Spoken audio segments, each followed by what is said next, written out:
if you struggle with this on a daily basis or very often and it really bothers you? Did you ever think that constipation might be linked to your hormones? Well, it actually is. Your hormones have a lot to do with your bowel movements and your gut health. Think about it like this.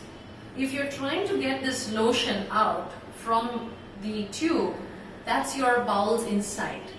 And this is your body, your core, your stomach wall. And what we're trying to do sometimes is we sit there, we've not opened up the valve, and we're trying to push. Now what if you push when the valve is not open and you squeeze? That's when you start to get hemorrhoids or piles. Especially when all you're doing is trying to squeeze the lotion out of it like that, and you're squeezing, but what should really happen for it to come out nice and smooth without any struggle is you should move slowly and get the hormonal movement of it like that. You may have heard of or seen babies, if you've raised babies or seen babies, how all they do when they're born is they eat and they poop and they eat and they poop.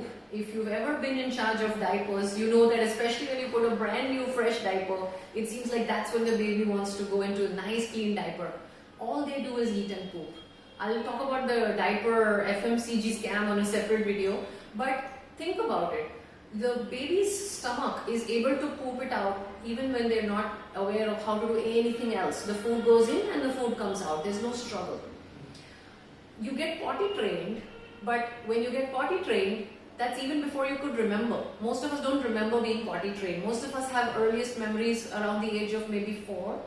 And potty training usually starts from the age of 1.5, 2, 3. So by the time you can even remember, you've already developed a certain conditioning to how you like to go potty. You might know right now as an adult that this is how I like to go about my business. And you have your preferred bathroom, preferred way, so many things that we pick up as conditioning about how we are comfortable having a bowel movement. And you know, if you think about the animal kingdom, they're not conditioned or restricted. If you live in India, you have lots of birds, you may be blessed with pigeons and crows who don't have any conditioning or any issues doing potty when they need to.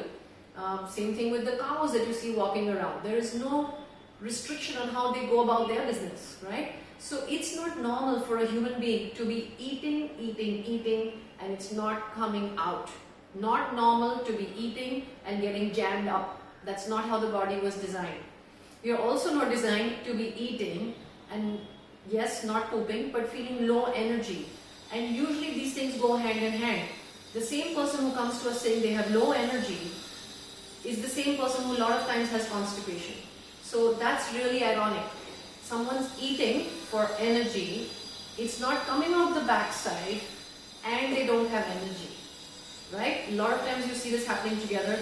There is a hormonal connection for all of that.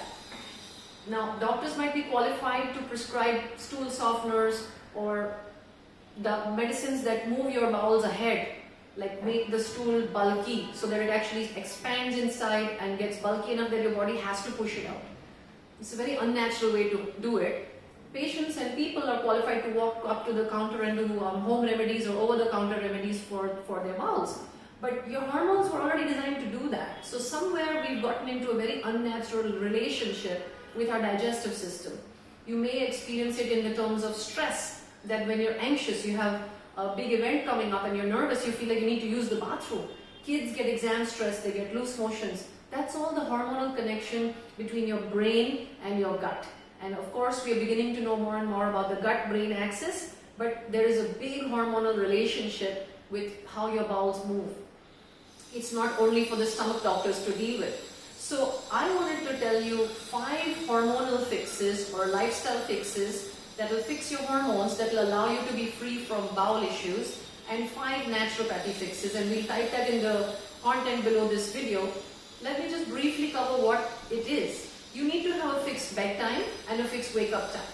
Your gut is supposed to turn off at night and again start in the morning. But these days with city life, we don't give our gut a predictable time. The sunrise and sunset is very predictable, but we don't give our body, the clock, that predictability. So do it for about 2 weeks and you'll see that you'll become a lot more regular just by fixing the timings. Get early morning sun, again letting your bowels know that it's time to wake up, it's time to start to get moving. Get moving in the morning. Early morning movement really helps to get your bowels very regular. In fact, runners and marathon blogs talk all about how to avoid getting a potty urge in the middle of a marathon, and there are MD gastroenterology doctors teaching their running clients how to manage so that they don't have to go for a potty during a big run. The other thing is, of course, taking warm liquids. Caffeine has a very powerful effect on the gut, so be careful if you're going into a lot of caffeine. But caffeine in mild doses can stimulate your bowels, and that might be one of the reasons why tea and coffee have become quite a popular morning beverage. And the naturopathy remedies will of course talk about fiber. These content for the naturopathy remedies are contributed by Dr. Trishala, and we'll put that in the feed, but it's going to revolve around fiber, prebiotics, probiotics, and all the good things that you can eat without having to use a single medication. So let's get our bowels moving in a healthy way and heal the relationship with your bathroom and your gut. Cheers!